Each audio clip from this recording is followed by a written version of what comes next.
வணக்கம் என் தாயக உறவுகளே, நான் உங்கள் ரஜி. தற்போது நாங்கள் என்ன பார்க்க போறோம்னு சொன்னால், இந்த காணொலியிலே அதுக்கு முதல் காணொலியை பார்க்குவதற்கு முதல் பனிவாகை யூடியூப் சேனலுக்கு சப்ஸ்கிரைப் பண்ணுங்கள். சப்ஸ்கிரைப் பண்ணி போட்டு பக்கத்தில் இருக்கிற பெல் பட்டனையும் கிளிக் பண்ணுங்கள். அப்போ தான் நான் போடுற ஒவ்வொரு வீடியோவும் உங்களுக்கு வந்து சேரும்.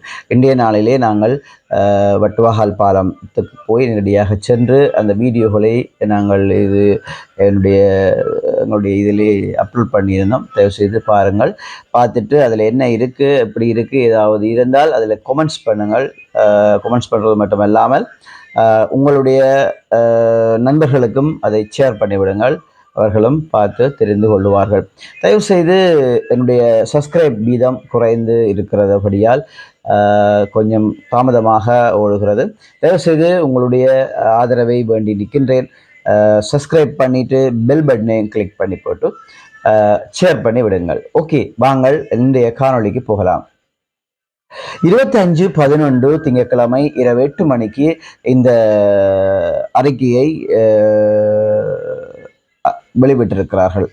பங்களா விரிகுடாவில் இலங்கைக்கு தென்கிழக்காக உள்ள ஆழ்ந்த காற்றழுத்த தாழ்வு மண்டலம் வடக்கு வடமேற்கு திசை நோக்கி நகர்ந்து வருகிறது. நகரும் வேகம் மந்தமாக காணப்படுகிறது. அம்பாறையின் பனமாயிலிருந்து தென்கிழக்காக 238 கிலோமீட்டர் தொலைவில் அதன் மையம் காணப்படுகிறது. நாளை காலை 8 மணி அளவில் பானமாவில் இருந்து 140 கிலோமீட்டர் தூரத்தில் காணப்படும். நாளை மாலை 3:30 மணி அளவில் அம்பாறைக்கு மிக அண்மித்து அம்பாறையில இருந்து 82 கிலோமீட்டர் தூரத்தில் அதன் மையம் காணப்படும்.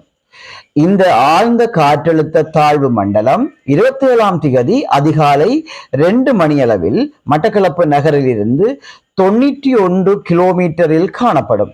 அதன் பின்னர் நண்பகல் 1 மணி அளவில் திருகோணமலையில் இருந்து 94 கிலோமீட்டர் தூரத்தில் காணப்படும்.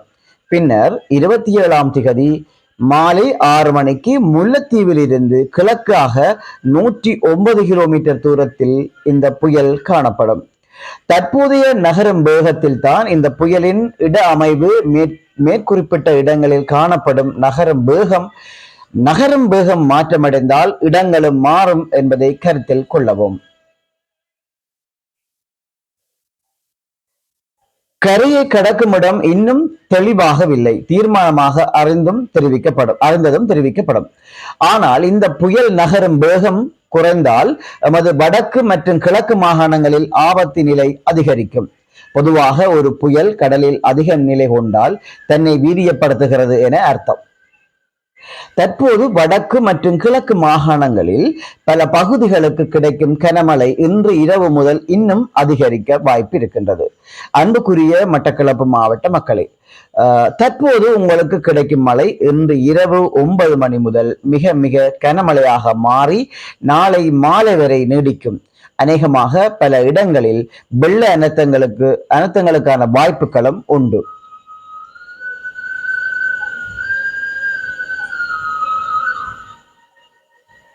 அன்புக்குரிய திருகோணமலை வாழ் உறவுகளே, உங்களுக்கு இன்று கிடைத்துக் கொண்டிருக்கிற மிக கனமான மழை தொடரும். பல பகுதிகள் வெள்ள அனர்த்த நிலையை எதிர்கொள்ளும்.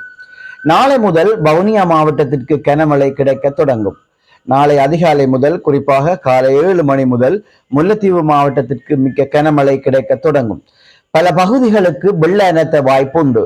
குளங்களின் கீழே உள்ள மக்களுக்கு வெள்ள அனர்த்த எச்சரிக்கையை முன்கூட்டியே வழங்குதல் உசிதமானது. நாளை நண்பகலுக்கு பின்னர் யாழ்ப்பாணம், கிளிநொச்சி மற்றும் மன்னார் மாவட்டங்களுக்கான கனமழை கிடைக்க தொடங்கும். யாழ்ப்பாணம் மாவட்டத்தின் வெள்ள அனர்த்த வாய்ப்புகள் மக்கள் நாளை முதல் மிக மிக அவதானமாக இருப்பது அவசியமாகிறது. வடக்கு மற்றும் கிழக்கு மாகாணங்களில் அனைத்து மாவட்டங்களிலும் நாளை முதல் காற்றின் வேகம் அதிகரிக்க வாய்ப்புள்ளது. அம்பாறை மாவட்டத்தில் இன்று இரவு முதல் காற்றின் வேகம் அதிகரிக்கும். முன்னரே நாங்கள் குறிப்பிட்டபடி நாளையும் நாளை மறுதினமும் 2024 நவம்பர் 26 மற்றும் 27 மிக முக்கியமான நாட்களாகும். இடிமின்னல் நிகழ்வுகளும் இடம்பெறும் என்பதனால் இடிமின்னல் தொடர்பில் மக்கள் அவதானமாக இருப்பது அவசியம். அந்த வகையில் இன்று இரவு மட்டக்களப்பு திருகோணமலையில் நாளை காலை முதல் முல்லைத்தீவிலும் நாளை மாலை முதல் யாழ்ப்பாணத்திலும் பரவலாக இடிமின்னல் நிகழ வாய்ப்பு உள்ளது. அன்புக்குரிய வடக்கு மற்றும் கிழக்கு மாகாண மக்களை, பங்களா விரிகுடாவில் தோன்றியுள்ள தீவிர காற்றழுத்த தாழ்வு மண்டலத்தின் மிக பாதிப்பை ஏற்படுத்தும் நாட்களை நாம் நெருங்குகின்றோம். நாளை மறுதினமும் நாங்கள் மிகவும் அவதானமாக இருக்க வேண்டிய நாளாக இருக்கின்றது. இன்று மாலை வரையே பல பிரதேசங்களில் வெள்ள நீர் தேங்க தொடங்கி உள்ளது. நாளை முதல் மட்டக்களப்பு மற்றும் திருகோணமலைக்கு இந்த இரவு முதல் நிலைமை மிக மோசமாக மாறக்கூடிய வாய்ப்பும் உள்ளது. எங்கள் தமிழ் மொழியில் ஒரு பழமொழி உண்டு. சான் பாம்பானாலும் மூளடித்து கொண்டு அடி. இந்த பழமொழி இந்த அனர்த்தத்துக்கு மிக பொருத்தமானது. எங்கள் தமிழ் மொழியில் ஒரு பழமொழி உண்டு. சான் பாம்பானாலும் முளத்தடி கொண்டு அடி. சான் பாம்பானாலும் முளத்தடி கொண்டு அடி. இந்த பழமொழி இந்த அனர்த்தத்துக்கு மிகவும் பொருத்தமானது. எதிர்பார்க்கப்படும் அனர்த்த பாதிப்பை விடக்கூடிய முன்னாயுதத்தோடு நாம் இருந்தால் நமக்கு ஏற்படும் பாதிப்புகளை கணிசமாக குறைக்க முடியும். அரசு திணைக்களங்களும் அரசு அதிகாரிகளும் உத்தியோகத்தர்களும் அரசு சார்பற்ற நிறுவனங்களும் தன்னார்வ தொண்டர்களும் உங்களின் பாதுகாப்பை உறுதிப்படுத்தி களத்தில் செயற்படுகிறார்கள். அவர்களுக்கு பூரண ஒத்துழைப்பை வழங்கி எங்கள் பாதுகாப்பை உறுதிப்படுத்திக் கொள்ளவும். இது கொப்பி செய்யப்பட்டது. நன்றி, வணக்கம். வணக்கம் நெஞ்சங்களே, நாங்கள் இது தொடர்ச்சியாக பார்க்கலாம். இன்னும் ஒரு சின்ன ஒரு குறிப்பு, ஒரு செய்தி ஒன்று பார்க்கலாம். தீர்வு திட்டம் குறித்து தமிழ் தேசிய கட்சிகளுடன் பேச கயேந்திரகுமார் பொன்னம்பலம் அழைப்பு.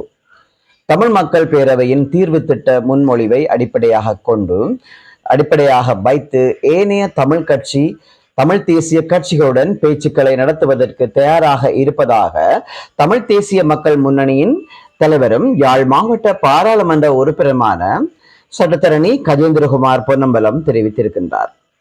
பாராளுமன்ற தேர்தல் நிறைவடைந்துள்ளது. அத்தேர்தலின் முடிவுகளை நாம் பார்க்கின்ற போது தேசிய மக்கள் சக்தி 3/2 பெரும்பான்மையையும் பெற்றுக் கொண்டுள்ளது. இவ்வாறான நிலையில் அவர்கள் அடுத்து வரும் காலப்பகுதியில் புதிய அரசியலமைப்பினை உருவாக்குவதற்கான செயற்பாடுகளை ஆரம்பிப்பார்கள் என்று எதிர்பார்க்கின்றோம்.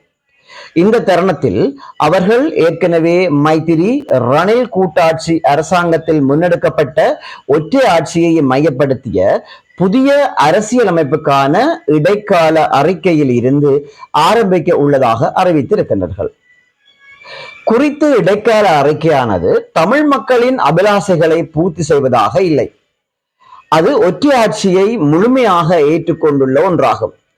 ஆகவே குறித்த இடைக்கால அறிக்கையை தேசிய மக்கள் சக்தி அரசாங்கம் முன்னெடுப்பதை ஏற்றுக்கொள்ள முடியாது.